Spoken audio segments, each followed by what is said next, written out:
I word it that we're the face of forestry. You know, people don't know what goes on in the forest. All they expect is that they buy a stick of timber from a timber merchant, or they read the newspaper, or have other things that are made from wood. That's about as much as they understand. But the only other thing they think of is a log truck. Yeah, the forest industry, it is unique. It's rough and it's tough, and it's a big export earner for New Zealand. We're quite innovative in the way we do it. And we've had our share of bad reputation 20, 25 years ago, but our industry now is really professional. We're really proud of it, and we have a strong group called the Log Truck Safety Council. We took the challenge on as operators, and we've improved what we do. We've got the best safety record on the road, and good people. Williams and Wilshire sort of grew, I guess, back in the early 90s. It started with myself and Gary Williams, basically a conversation on the side of the road. We were both owner-drivers, bought a few older second-hand trucks off other people and got started. We typically haul full tree lengths, all the logs inside the forest, so anything up to 40 metres long on a jinker trailer, custom built, or we run a road train type operation where it's 2 trailers for all the cut-to-length logs. Kaingaroa Forest, where we operate, Kaingaroa and Tarawera, Matahina, they're all linked together, and it's probably the best man-made forest in the world. It's got its own internal roading network, it's got railheads, it's got processing factories at each end of it. It's about 250,000 hectares, the main part of the forest. There is a highway that runs from one end to the other. We call it the $1 Million Highway because it's designed to carry really heavy trucks, big, heavy, purpose-built off-highway trucks. See these bolsters here? You got 2, 4, 6 bolsters. We can cut 3 packets of shorts, close to 65-ton payload. So I said, gross weight about 80-something ton. And on the back, we can just cut 2. I'll get 50 ton on the back payload. That's a fair weight.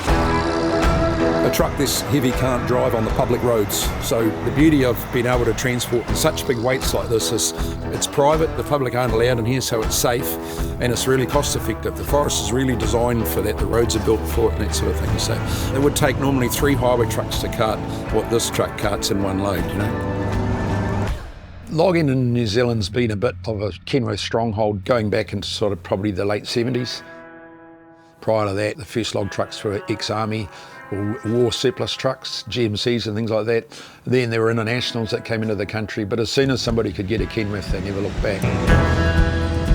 They were the next level above anything else you could buy.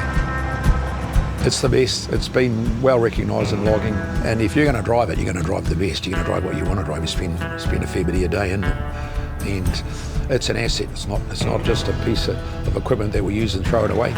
It's actually, and sometimes it's an appreciating asset, but it's not just necessarily the truck. It's dealing with the people that supply them to you. It's the after-sales service, the parts supply, the interaction with the factory. They listen, and they'll come out here. We're test pilots for them.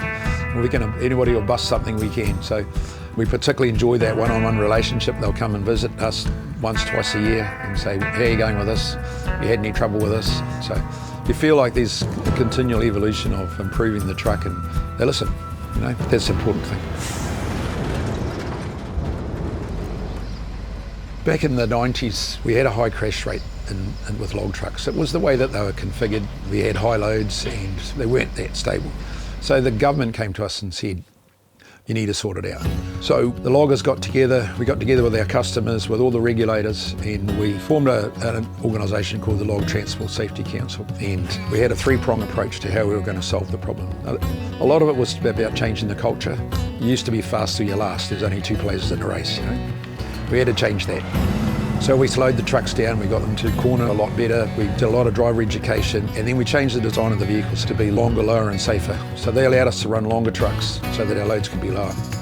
So we completely redesigned the fleet, and it was all voluntary done. We funded it all ourselves, we changed our vehicles around, it cost us a lot of money. But the commitment at the beginning was we needed to fix it, and we did. I've been involved in it since the beginning, but at an early stage took on a role as a chairman. And I've probably been a chairman for close to 20 years, but it's been a great pleasure to see an industry group pull together.